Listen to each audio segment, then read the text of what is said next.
ఈ నెల 31న టీటీడీ పాలక మండలి అత్యవసర సమావేశం కానుంది. ఫిబ్రవరి 4న రథ సప్తమిని పురస్కరించుకుని పాలక మండలి భేటీ కానుండగా రథ సప్తమి ఏర్పాట్లపై సభ్యులు అధికారులతో సమీక్ష జరపనున్నారు చైర్మన్ బీఆర్ నాయుడు. భక్తులకు కల్పించాల్సిన సదుపాయాలు సౌకర్యాలపై అధికారులకు పలు సూచనలు చేరున్నారు.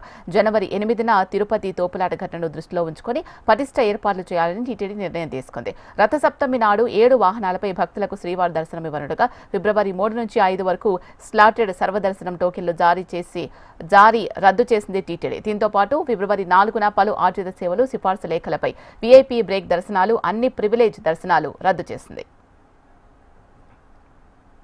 రైట్, ఇక ఇదే అంశానికి సంబంధించి మరింత సమాచారం మా ప్రతినిధి రాము అందిస్తారు. రాము, చెప్పండి.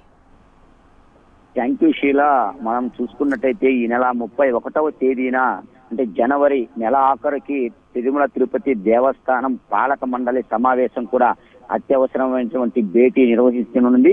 దీనికి సంబంధించి ప్రత్యేకించి మనం చూసుకున్నట్టయితే తిరుపతిలో ఇటీవల కాలంలో చోటు చేసుకున్నటువంటి అంటే ఈ యొక్క వైకుంఠ ఏకాదశికి సంబంధించినటువంటి తొక్కిసలాటలో జరిగినటువంటి ప్రమాదంలో 6 మంది మృత్యువాత పడ్డారు.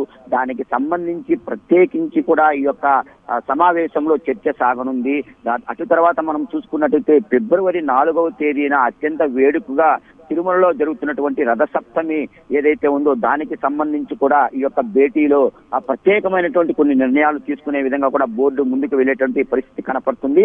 అంటే ఈ యొక్క రథసప్తమి ఏర్పాట్ల మీద సభ్యులు అందరితో కూడా అధికారులతో ఈవో అదే విధంగా చైర్మన్ కూడా సమీక్ష జరిగేటువంటి పరిస్థితి. అంటే గతంలో జరిగినటువంటి తప్పిదాలు ఏవి కూడా ఇక మీదట తిరుమలలో జరుగుతున్నటువంటి పండగలకు కావచ్చు, ప్రత్యేక పర్వదినాలకు కావచ్చు, ఎటువంటి ఇబ్బందులు తలెత్తకుండా ప్రత్యేకమైనటువంటి చర్యలు తీసుకోవాలి. దానికి సంబంధించినటువంటి బందోబస్తులు విపరీతంగా అంటే ఎక్కువగా కూడా ఏర్పాటు చేయాలనేటువంటి దిశగా కూడా ఈ యొక్క సమావేశం కొనసాగేటువంటి పరిస్థితి కనపడుతుంది.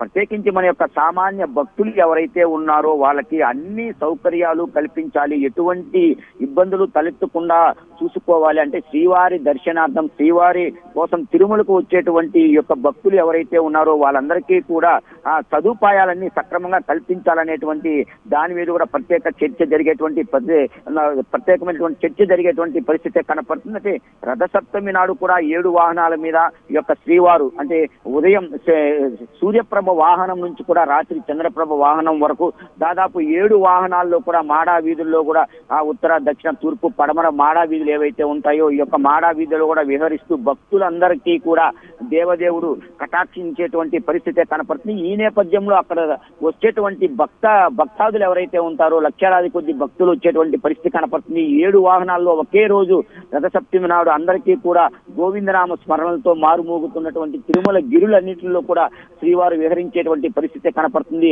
ఆ నేపథ్యంలో ఎటువంటి తొక్కిసలాటలు జరగకుండా ఎటువంటి ఇబ్బందికర వాతావరణం తలెత్తకుండా పూర్తి స్థాయిలో భారీ బందోబస్తును ఏర్పాటు చేసి భక్తులందరికీ కూడా స్వామివారి దర్శనం కల్పించే విధంగా ఏర్పాట్లు చేసే విధంగా కూడా ఈ యొక్క సమావేశం నిర్వహించేటువంటి పరిస్థితి కనపడుతుంది. అంటే 8వ తేదీ తోపులాట ఏదైతే జరిగిందో దానికి దృష్టిలో ఉంచుకొని కూడా ప్రత్యేకమైనటువంటి చర్యలు చేపట్టాలి. ఇటువంటి సంఘటనలు మళ్ళీ కూడా పునరావృతం కాకూడదు. ఈ నేపథ్యంలో అంటే తొక్కిసలాట జరిగిన తర్వాత కూడా ఒక 2-3 ప్రమాదాలు తిరుమలలో చోటు చేసుకున్నాయి.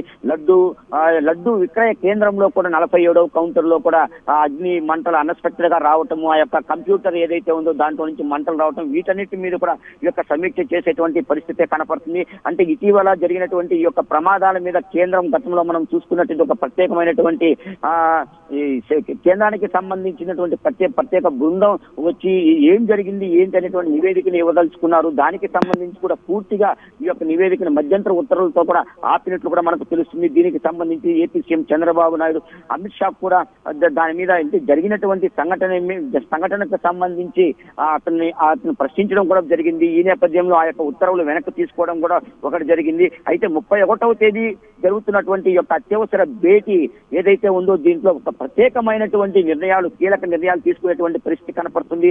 అదేవిధంగా ఫిబ్రవరి 3వ నుంచి కూడా 5వ తేదీ వరకు మనం చూసుకున్నట్టయితే స్లాటెడ్ సర్వదర్శనం టోకన్లు రద్దు చేస్తున్నట్లు కూడా ఇప్పటికే కూడా టీటీడీ ప్రకటించింది.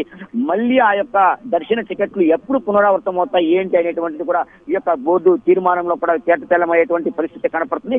అంటే దీనికి సంబంధించి మనం ఇంకొక రకంగా చూసుకుంటే ఫిబ్రవరి 4వ తేదీ పలు ఆర్జిత సేవలు కావచ్చు, సిఫార్సు లేఖల మీద వీఐపీ బ్రేక్ దర్శనాలు అన్ని కూడా ఈ యొక్క ప్రివిలైజేషన్ దర్శనాలు ఏవైతే ఉన్నాయో వీటన్నిటి కూడా టీటీడీ రద్దు చేసేటువంటి పరిస్థితి కనపడుతుంది.